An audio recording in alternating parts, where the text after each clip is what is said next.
Yes, kino kye kigenda mu maaso mu Kawempe North Hospital. Sorry. Kino kye kigenda mu maaso mu Kawempe North constituency. Era nga abavubuka batannategeerekeka naye ndowooza ndabyeko kansala wa Kawempe North awa Kk kansala Denisite akulembedde abavubuka bagamba nti gavumenti eya Yoweri Kaguta Museveni ete abantu baffe abakwatibwa abagamba boolekera parliament kulaba nti ate batuusayo petition bagamba kooti terina kyekoze ku bantu ate abagenda mu maaso n'okuba nti basibwa obwemage. Gye buvuddeko waliwo omuwala yakwatibwa nga muwagizi wa National Unity Platform Tracy Manuel Nalubwama Tracy. Waliwo n'omuvubuka era yakwatiddwa Motive Kasagga. Abano bagamba nti we batavaayo nga bannayuganda kwerwanako ate bino tebigenda kukoma. So tuli wano Kawempe era nga yeino embeera egenda mu maaso.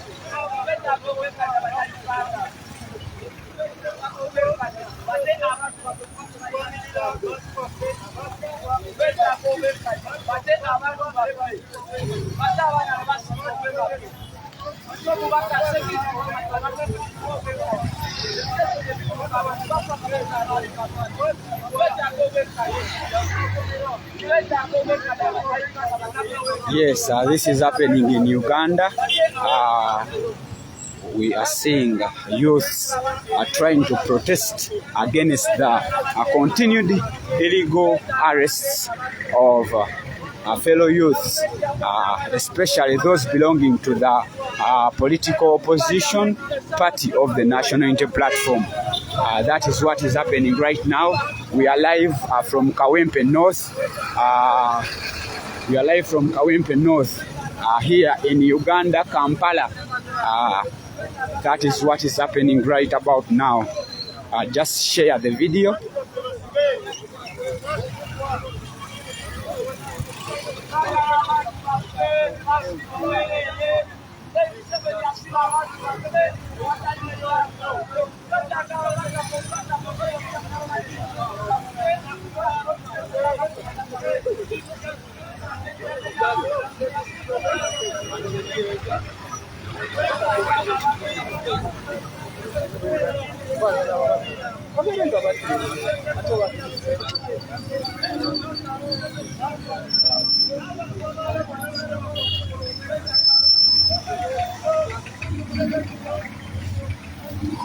Yes, bino bye bigenda mu maaso gwe wenna atulaba ku Sita Media Uganda.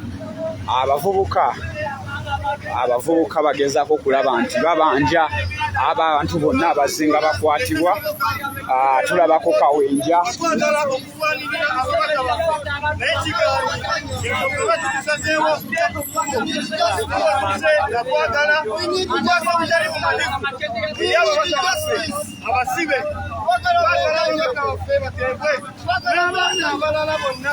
abasibwa bangi twagala bayibwe kunambiro twagala babaka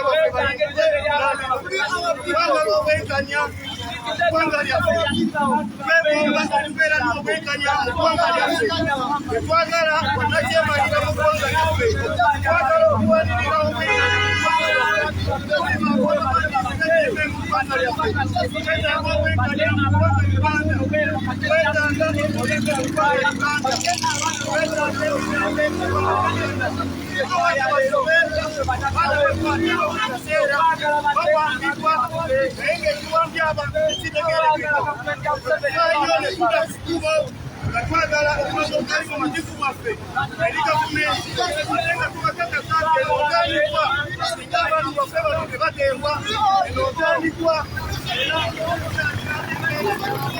Yes, this is happening here in Uganda, Kawempe North, in Kampala.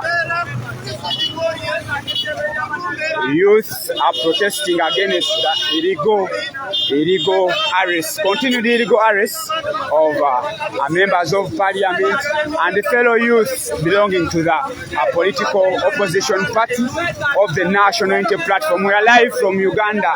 We are live from Kampala. Just share the video.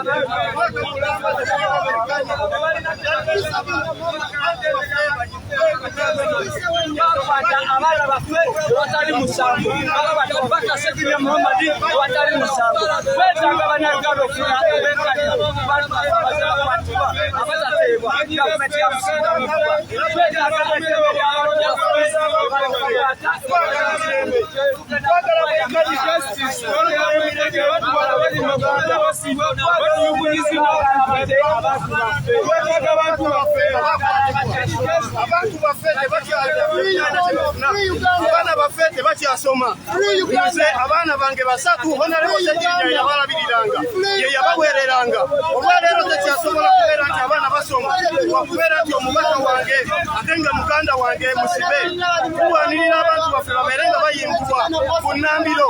Mwami Museveni eno sigino tugenda ku palamenti twagala sipiika twagala nawe mukulu Mathias Mpuuga leader of opposition tujja ku palamenti nga tetwagala muwanirire ababaka baffe abasibiddwa omwaka mulamba basibiddwa omwaka mulamba mu kooti mulabye ebivaayo tetulina mirembe tubonaabona okubeera nti abatukiikirira basibibwa omwaka mulamba tugeze mu kooti ebivuddeyo nga tetulina mirembe.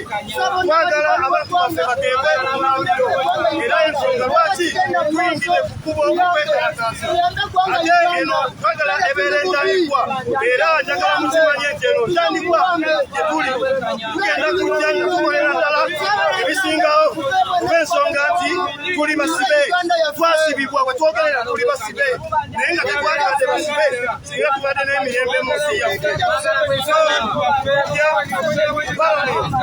Mathias Mpuuga nawe sipiika tujja ku palamenti.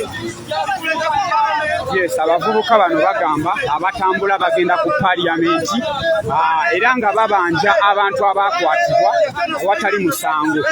Omuvubuka gwolaba mu kulwawo ye yakasemba okukwatibwa Motivu Kasagga naye yakwatibwa emabegakaawo abamunona wakawuwe tulaba babaka Sejjirinya Muhammad ne Alan Sewanyana Saanya Olivia Lutaya nno omuwala Olivia Lutaya wa National Unity Platform. Ennyumba mwasula yagudde emabegakaawo olw'ekire ky'enkuba ekyali eky'amaanyi. Bino bye bituukawo ng'abantu bano bali makomera. Abavubuka bano bagamba nti Honorable Sejjirinya ne Honorable Alan Sewanyana abaali bawerera abaana baabwe naye okuva we babasiba abaana baabwe tebasobola kuddayo.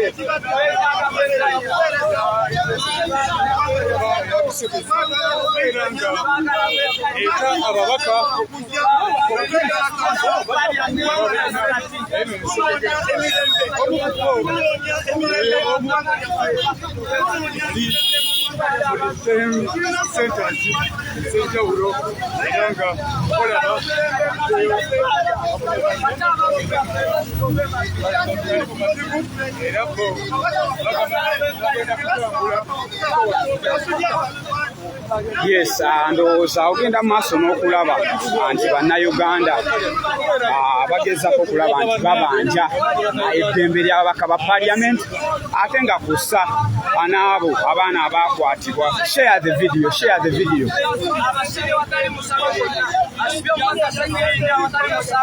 asibye bamajese yasini Bolivia Lutaya asibye abana baffe bangi nnyo batali musango twagala bwenkanya ng'abannakawempe twagala bwenkanya ng'abannayuganda. Kansala Denisite twalabyeko ng'emisango egimu gyali gyateekebwa ku Sejjinya ne Alan Sewanya gibagiddwako kino tekibawa ssuubi nti bayinza okuwata bali mu mizannyo tebaagala kuta abantu baffe bali tebasooka mujjawo kuno omusango bamuteekako okutaliiyo bwe bamusibako obusika twagala bato omubaka waffe.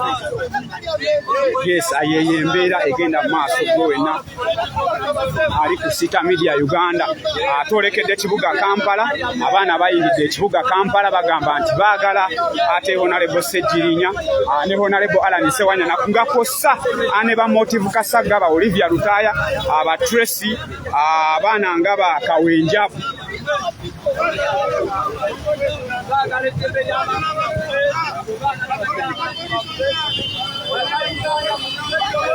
Just share the video. Just share the video.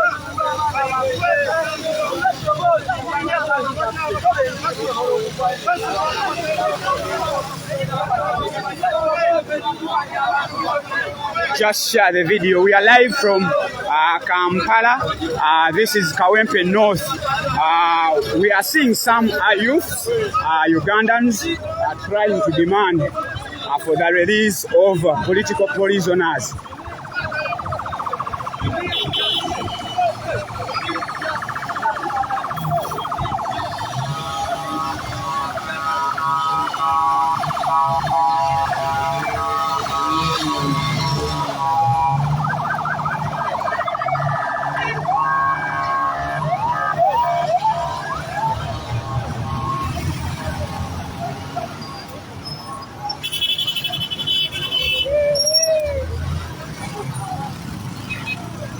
Yes, police esoose ndowooza ebadde erina omukulu gwetwala eyiseewo buyisi ate bakutte naye nga abavubuka okuva wano mu Kawempe North nga bakuliddwa Ssennono Dennis kansala wa Kate Falao bagamba nti abakoye ejjogo lya gavumenti era bagamba nti abaagala abasibe bonna abakwatibwe watali musango bateebwe.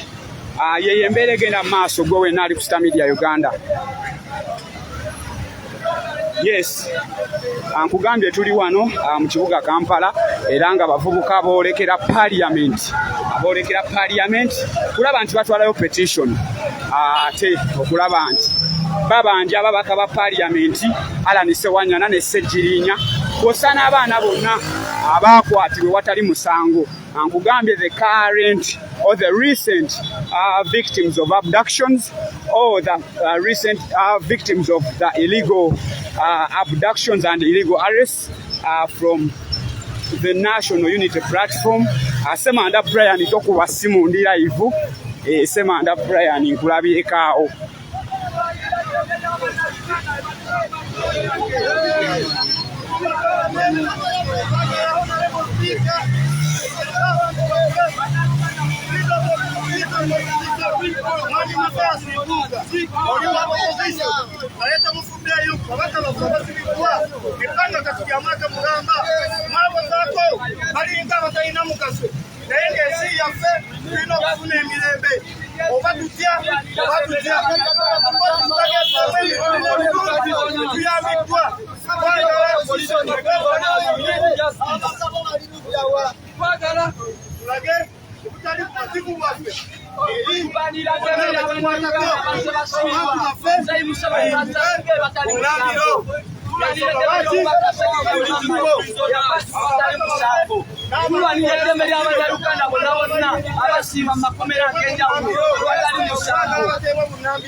Uganda Yes, we are live from Kampala. We are live from Kawempe. That is one of the divisions of Kampala, the capital city of Uganda. We are seeing youth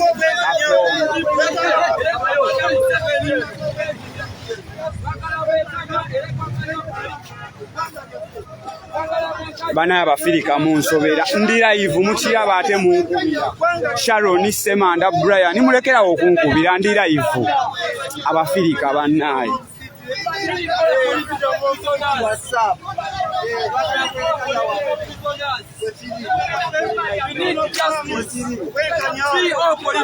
Parliament, Honorable Speaker, Leader of Opposition, yes, olaba network evuddeko ng'omanya waliwo akuba bana temukuba simu nga tuli live olaba omuntu ali live tokuba simu bantu baffe balina kuteekwa babatya balina kuteekwa kwagala emirembe kwagala emirembe kwagala emirembe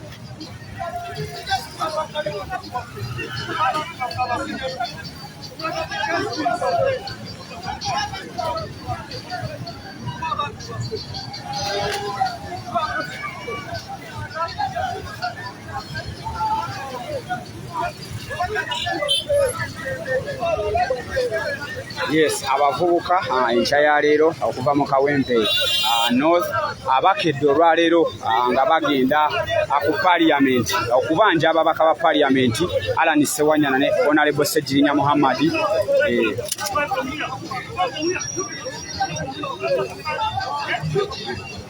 That officer is threatening to shoot. The officer is threatening to shoot. That is the Uganda we are in. A peaceful protest. Yes, olaba nga okwekalakaasa nga kuno okw'emirembe okukwata ebipande nga kuzikirizwa oba okukuyimiriza balina kukozesa amasasi yeno embeera egenda mu maaso wano e Kampala Kawempe Kampala mu Kawempe. Afande, the officer has put the bullet in the chamber and is threatening to shoot. All they are saying is they need justice. That is all what they need in Uganda, justice. To take you back, we are live from Kampala and we are seeing some youth. Yes, we are seeing some youth from the political opposition party of the National Unity Platform. They were protesting and marching to the Parliament of Uganda, demanding for the release of political prisoners. Yeah, it is almost now 5 to 6 minutes. It is almost now 5 to 6 minutes. We are seeing only 3 police officers here trying to stop this. But one of the police officers, I will tell you the name, tried to coach a gun and to stop these youths. Abaganda bange naddala bawangaalira ebweru w'eggwanga ndowooza nja kubizaako mu Luganda abavubuka enkya ya leero abakedde okwekalakaasa nga bagamba nti beetaaga okuba nti abantu baabwe bateebwa. Abantu bano kuliko ababaka ba Parliament Honorable Sejirinya Muhammad era bano abavubuka abasinga ba mu Kawempe ndowooza mulaba ekigenda mu maaso ate era abambadde essaati eziriko Honorable Sejirinya ne Honorable Alan John Sewanyana. So ye embeera egenda maaso. Abasirikale bagezezzaako bakwata ne bagaana era ne babajjako ebipande byabwe badde bakutte. Yeno embeera egenda maaso. Bagamba nti bagenda ku paaliyamenti kulabika nti ate abatuusa okusaba kwabwe eri ababaka ba paaliyamenti nti temusirika ng'abantu baffe bagenda maaso n'okukwatibwa kubanga mmwe eddoboozi lyaffe. Era bagambye nti ne divisions ez'enjawulo bagenda kuba bazisalako okulaba nti baweereza message eno. This is a strong message to all the funders of the Ugandan government. We have seen a policeman trying to coach a gun and fire a bullet to these protesters, peaceful protesters. They are only holding chats. Just imagine, that is the Uganda we are in. We are live from Kawempe. I'll be trying to mix our local language, that is Luganda, and English.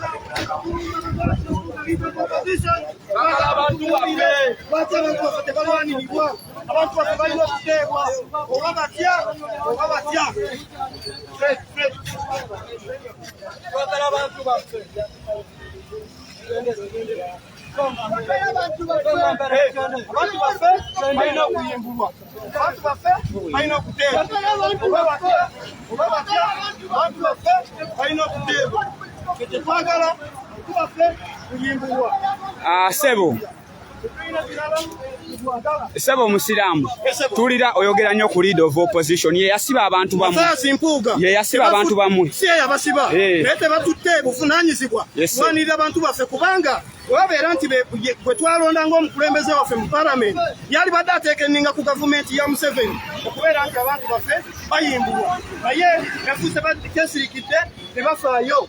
Enfunda nnyingi tuze tulaba ababaka ba parliament nga bakulembera Mathias Mpuuga nga bavaayo okwegugunga ne bazira ne parliament bakizira okumala ewiiki emu ne bamala ne babivaako baliziza parliament singa ababaka baffe baateebwa dda singa bakizira ebbanga lyonna naye okuba nti babeera nti bongabo ne bafaayo bakikola wiiki emu ensonga bakyala baffe bakyalemedde makomera. Yes, embeera egenda mu maaso gwe wenna ali ku Sita Media Uganda naye nga abavubuka ababunye emiwabo nkugambye abasirikale babasazeeko wano era ne babona emiwabo. Yes, nze ndowooza mu ndaba yange ey'ebintu abakulembeze bakoze omulimu gwabwe ng'abakulembeze. The leaders have actually done their job as leaders, but it's all about these Ugandans. Otunulira Ssejjirinya eddwaliro lye yazimba teyalizimbira bano bokka, yalizimbira abantu bangi nnyo nnyo abawangaalira mu Kawempe North. Naye twewuunya nnyo okulaba nti mu Kawempe North ejjuza constituency erina abantu kumpi mitwalo na mitwalo nti bantu 67 bavuddeyo okulaba nti ate babanja Ssejjirinya Muhammad abadde nga abawa basale abadde nga abazimbira amalwaliro abawadde za ambulance. So nze mu ndaba yange y'ebintu ndowooza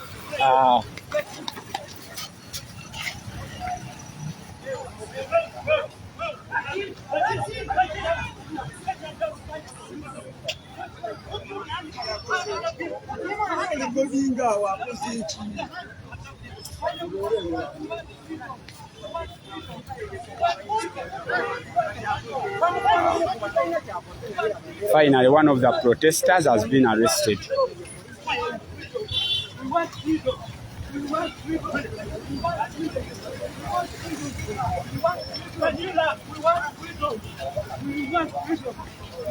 Hello, you photo him.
Yes.